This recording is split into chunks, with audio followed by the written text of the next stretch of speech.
નમસ્કાર મિત્રો, તાપી જિલ્લાની એકમાત્ર number 1 news channel Samaykranti news બુલેટિનમાં વિગતવાર સમાચાર નિહાળો.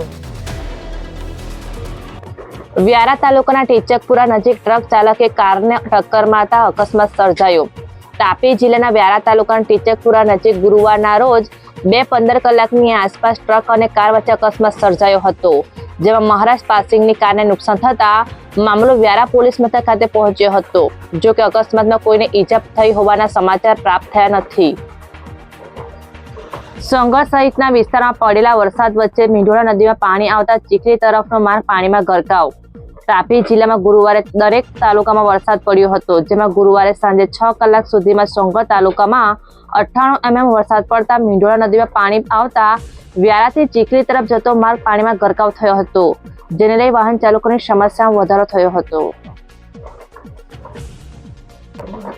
વ્યારા શહેરની દક્ષિણાપર શાળા સહિત જિલ્લાની અલગ અલગ શાળામાં શિક્ષક દિન ઉજવાયો. તાપી જિલ્લાના અલગ અલગ વિસ્તારમાં આજે ગુરુવારના રોજ શિક્ષક દિનની ઉજવણી કરવામાં આવી હતી, જેમાં દક્ષિણાપર શાળા સહિતની જિલ્લાની અલગ અલગ શાળામાં શિક્ષક દિનની ભવ્ય ઉજવણી કરવામાં આવી હતી, જેમાં વિદ્યાર્થીઓ દ્વારા શિક્ષકની ભૂમિકા ભજવવામાં આવી હતી. વ્યારા શહેરના કણઝા ફાટક નજીક આવેલ રેલવે ગરનાળામાં પાણી ભરાઈ જતા સમસ્યા. તાપી જિલ્લાના વ્યારા શહેર તેમજ ગ્રામીણ વિસ્તારમાં પડેલા ધોધમાર વરસાદ વચ્ચે ગુરુવારે 5 કલાકની આસપાસ વ્યારા શહેરમાંથી માંડવી તરફ જતા રેલવે અંડરપાસમાં પાણી ભરાઈ ગયા હતા, જે અંડરપાસમાં પાણી ભરાઈ જતા વાહન ચાલકો અને લોકોની સમસ્યામાં વધારો થયો હતો, ત્યારે તંત્ર દ્વારા પાણીની નિકાલની કામગીરી હાથ ધરવામાં આવી હતી.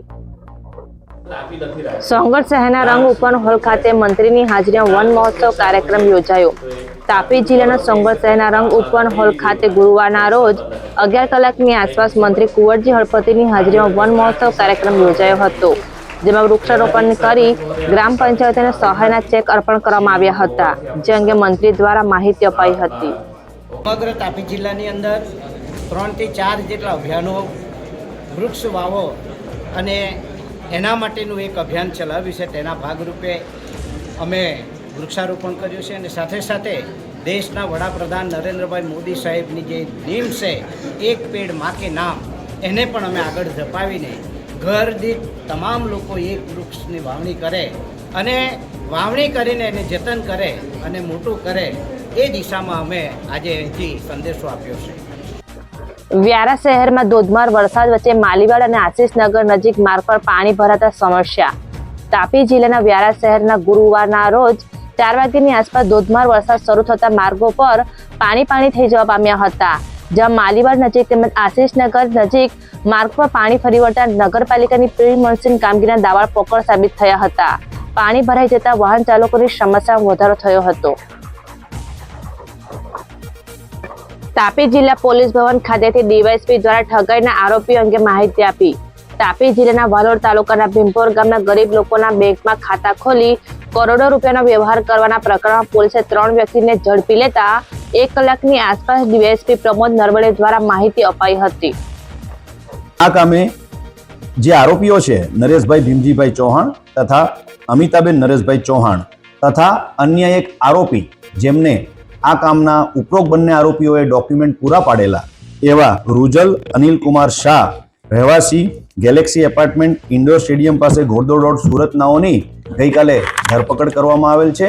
આ કામે આગળની તપાસ ચાલુ છે. જે ખાતાઓનો ઉપયોગ કેમ અને કેવી રીતે કરવામાં આવતો?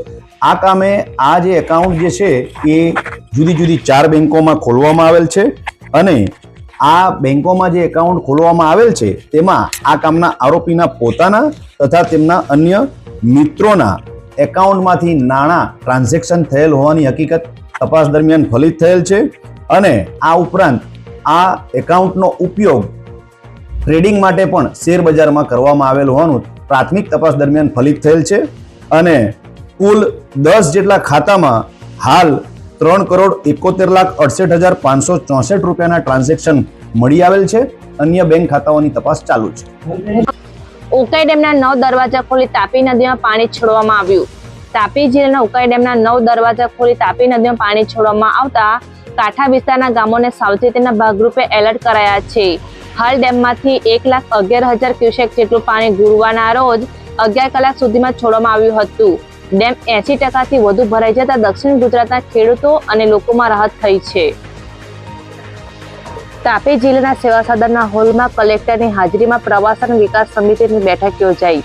તાપી જિલ્લાના સેવા સદનના હોલમાં જિલ્લા કલેક્ટરની હાજરીમાં ગુરુવારના રોજ 1 કલાકની આસપાસ જિલ્લા પ્રવાસન વિકાસ સમિતિની બેઠક યોજાઈ હતી, જેમાં પ્રવાસન સ્થળોએ માર્ગો, પાણી, શૌચાલય, સાઇનેજ અને સ્વચ્છતા જેવી સુવિધાઓ પર ખાસ ભાર મૂકતા મુદ્દાને આવરી લઈ માર્ગદર્શન આપવામાં આવ્યું હતું, જેમાં અધિકારીઓ અને પદાધિકારીઓ હાજર રહ્યા હતા.